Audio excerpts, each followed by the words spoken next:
What a thing of beauty. The Eagle Rising mod has been going from strength to strength, bringing in ancient Rome to Mount and Blade 2 Bannerlord, and it has got even better. Recently, I've had the ability to go and play one of the new test builds, and my god, was it a lot of fun.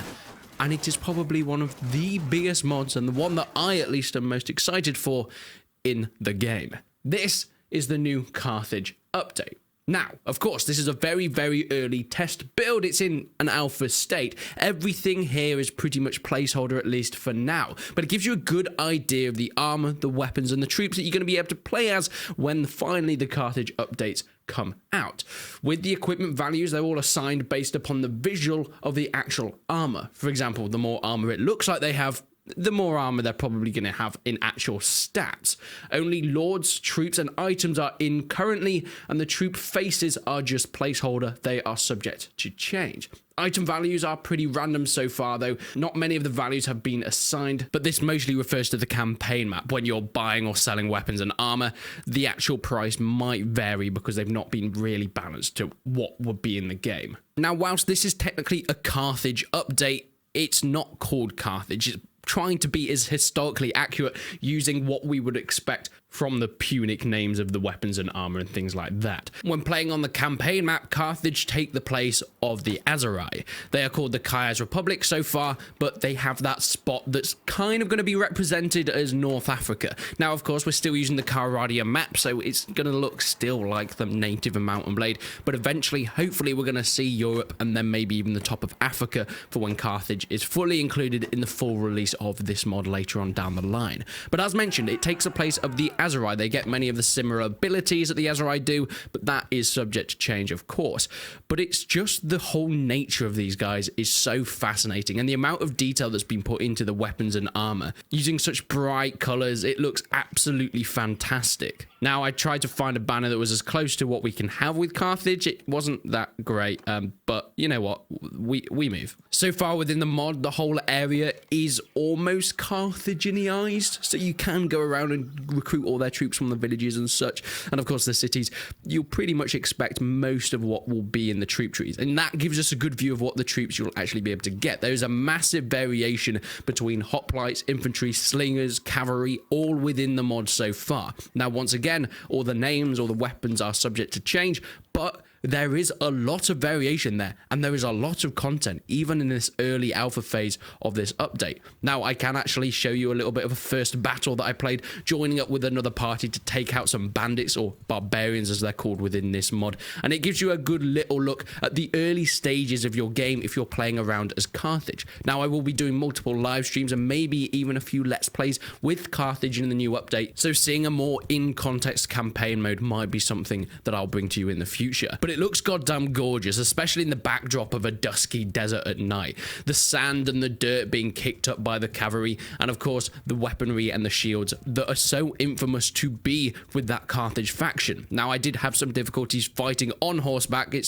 They're not a great horseback nation, if I'm going to be completely honest. At least with the weapons that you start with, you have a very short sword, which isn't all that great when you're fighting from a longer distance. The hoplites look fantastic. They have their round shields. Some have animal furs. Some have more hoplite type armor, but once again, the design and detail is next level within this mod. So moving forward, I decided, hey, let's show you guys some of the actual troop trees that we're going to be able to get a look at. So let's load up some custom battles. Now, as you can see on the troop selection menu, there is so much to explore. Not just infantry, but archers and cavalry as well, and banner bearers, officers, all looking so fantastic. Anywhere from basic hoplites and lighter armored troops all the way up to heavy breastplated guys with some of the most beautiful looking helmets. I mean, this officer guy looks gorgeous. You have the Sacred Band as well, who are the elite fighting troops of the Carthaginian force. You have some more militia type guys with more oval shields and chainmail rather than their full breastplate armor. And of course, you have a mixture of lighter and medium cavalry. Now, one thing I absolutely love is the mixture of the skirmish troops,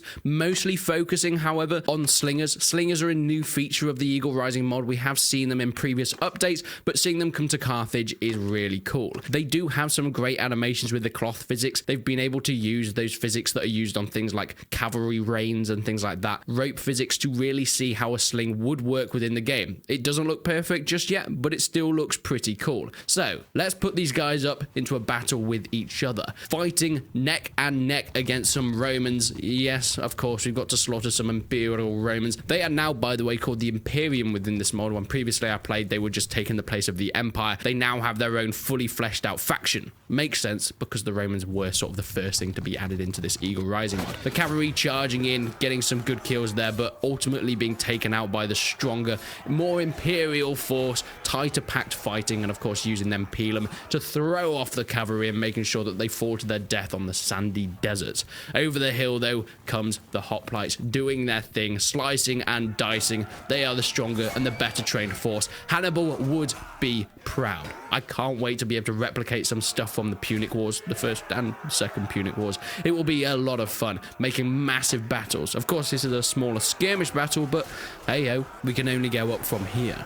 I think for me at least, the helmet design is the one big standout point, especially in desert evening battles with the sun glinting off the armor. There's so much color to these guys, and I absolutely love it. Now, whilst uniformity is really nice, and you know, the Romans are known for that kind of thing, the amount of color that are within these African nations are beautiful, and they really stand out because of it. Especially on the battlefield, it's much easier to tell who's on your side, which is always helpful, but also I could just spend ages looking at each individual piece of armor, seeing each individual piece of clothing that everyone's wearing, anywhere from the peasants to, of course, the highest and the strongest troops on the battlefield. Now, the variation in Bannerlord with randomizing of items really helps with this as well. The Romans still look pretty uniform. The variation in Bannerlord sort of just changes whether they're wearing the Larca Segmentata or the Hamata, but when it comes to Carthage, the shields change, the color of their tunics change, and it all looks so very different, bright, and unique to what they're about.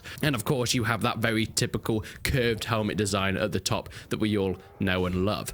But moving on, we go into another battle. We take it up a notch, a little bit bigger, into a more swampy battle. Carthage had pushed back off the sandy deserts. They're taking the fight to their Romans with their beautiful weaponry. They've got more slingers this time, and it's going to be an absolute bloodbath. Once again, however, the cavalry decide that it is their chance to charge in. They're not exactly the greatest tacticians in the war, but you can see the banner bearers in the battle. You can also see the guys at the back throwing their rocks. Individual rocks are, of course, rendered.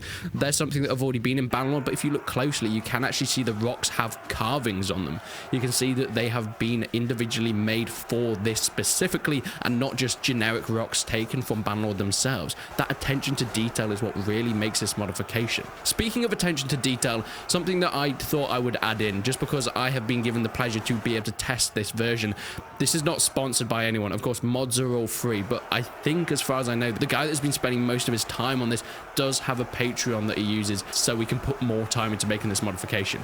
And you can see it seems to have been paying off. So I will put a link in the description if you guys want to go and support that Patreon for the main guy that is making all this kind of stuff, because this is next level beautiful. Something I really love is playing as these Sacred Band guys is the plumes on their helmets, bringing in some of the features once again from Bannerlord, seeing the fur, the feathers, and of course the plumes on your helmet move with the footsteps and the stampeding of cavalry and the infantry themselves. The Romans once again get slaughtered. It's a bit of a shame. This might seem like a bit of a biased battle, but hey ho, it is what it is. They retreat from battle, and it is a beautiful sight as the final few Imperium get killed off by the beautiful Carthage forces. All in all, this is a fantastic update to the mod. I want to bring so much more on it. This has just been more of a first impressions, but there is so much more to delve into. Each individual unit, what they can do, and of course, all their attributes. Now, once again, it's mostly placeholder, so a lot of these things are subject to change, so that might have to wait until then. But visually, it looks beautiful, and visually, I hope at least, it's almost the where they want it to be, because I personally don't want any of this to change. It looks incredible. But Eagle Rising is going from strength to strength, and I can't wait to see where it goes into the future.